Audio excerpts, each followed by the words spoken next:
It's a giant conspiracy. I've come to realize that the more something tells me it's trustworthy, the less trustworthy it actually is. Sales tactics and marketing schemes make me skeptical, and they should make you skeptical too. And now before you brand me as just another young cynic jaded by a typical millennial anti-capitalist vendetta, hear me out. I have nothing against the innate desire for consumption. In fact, I'm giving Madonna a run for her money as a material girl.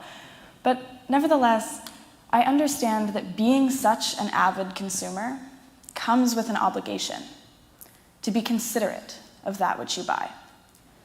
Now, this does not mean using paper straws. This does not mean buying organic food at the grocer's, nor does it mean necessarily cooking with coconut oil, despite the underlying narratives that these are the steps that we, as consumers, must take in order to make the world a better place. These narratives are what I like to call convenient environmentalism, and they're pervasive in every facet of our lives.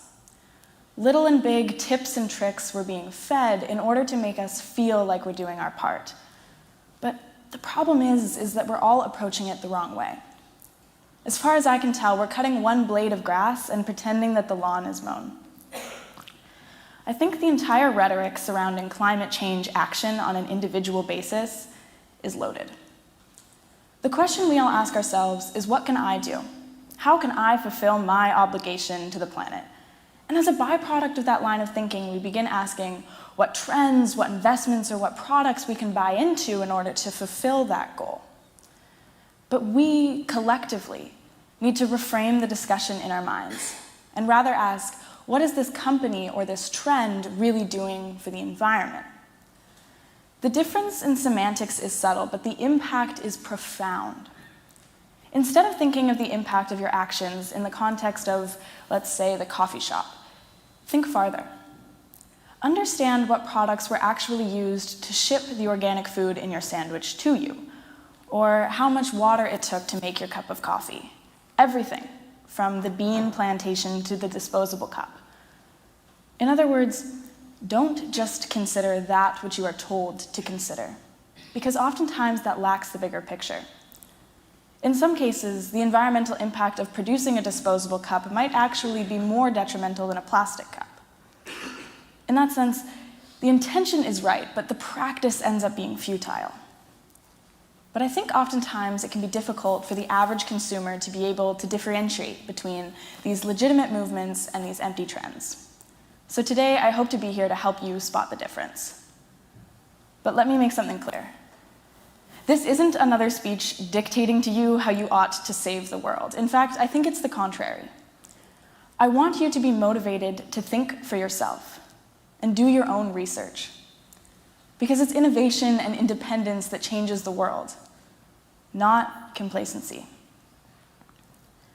That said, I think one of the most pervasive messages we seem to hear is about plastic straws. In case you've forgotten, this is what a plastic straw looks like.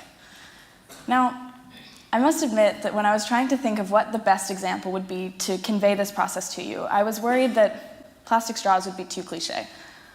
I could already hear the sound of 500 eyes rolling throughout this theater, but I think the fact that this example is so omnipresent actually corroborates with this idea that these environmentalist trends are fixated upon to an unhelpful degree.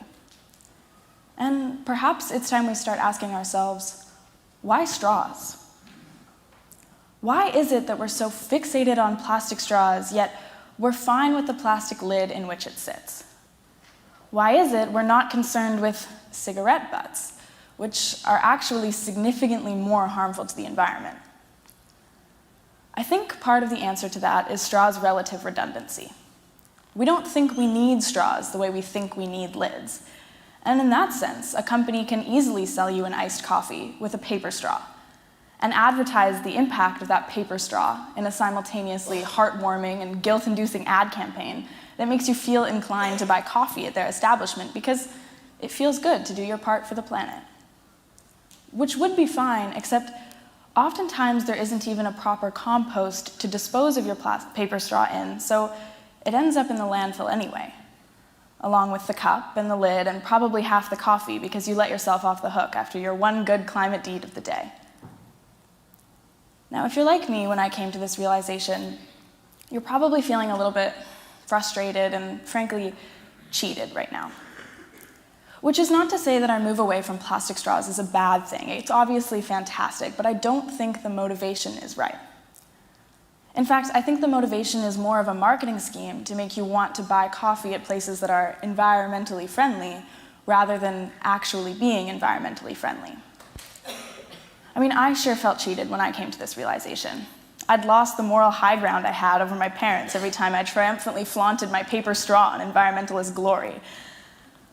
But in all seriousness, I'd always been the one to believe that these value signaling techniques were legitimate. Needless to say, I never followed through to make sure that my paper straw ended up in the compost. And as a result, I was left between garbage islands and melting ice caps, wondering where I went wrong. But I don't think it's necessarily my fault. And I don't think it's your fault either. And I also don't think that that's a rhetoric that we hear often enough. Genuinely, it's the fault of the big companies who aren't following through to make sure that their marketing schemes actually turn into environmentalist movements. But of course, that comes with an obligation for you as consumers and me as a consumer to be aware of that and conscious of what I'm buying. For example, another one of the most pervasive messages we hear is how important it is to eat organic or meatless. So let's analyze what that really means. Take a second to think about what it actually means for something to be organic. If you're like me when I started this talk, you're probably currently sifting through some vague ideas of health benefits, environmental goodness, and maybe even something about GMOs or pesticides comes to mind. Okay, now here's another question. What does an official organic certification look like?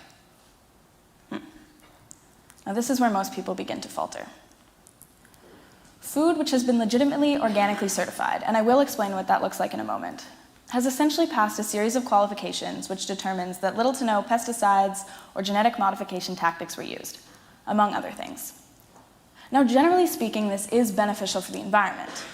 However, if the option exists between an organic carrot from California and an inorganic carrot grown down the road, the environmental impact of that particular piece of produce, despite the fact that it's organic, might actually be more detrimental than the local piece of produce.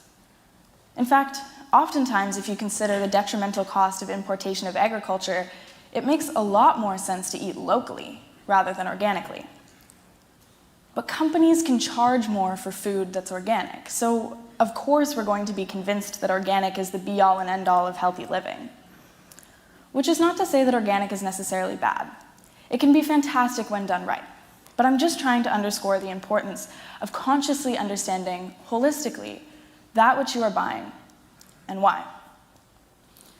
For example, let's return for a moment to the definition of organic. In order for something to be considered organic from a legally defensible manner, the label must include not only the agency which verified the farm to match the federal qualifications, but also where the produce is from. And if these two things are not present directly on or next to the label, Canada does not recognize it as organic. But companies will often prey on the fact that not many Canadians know what to look for when trying to spot something that's genuinely organic. So they'll label things as organic in the hopes that they can charge you more for things that are essentially indistinguishable, both economically and environmentally. In fact, this problem is actually so pervasive that on the Government of Canada website, it specifies that certain claims, however common, are unsubstantiated.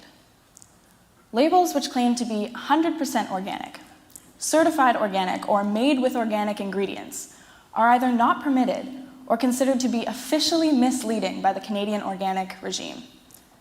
In fact, the only legitimate label looks like this. Ever seen it? Me neither. The point here is that we're being manipulated by an ulterior motive that's veiled as altruism. And I think it's time we pull back that curtain. Because I do still believe that we all genuinely want to help. And I just hope that now we'll have the power to ask the hard questions and discern the deeper truth. So be skeptical and have the courage to go farther than convenient environmentalism. Thank you.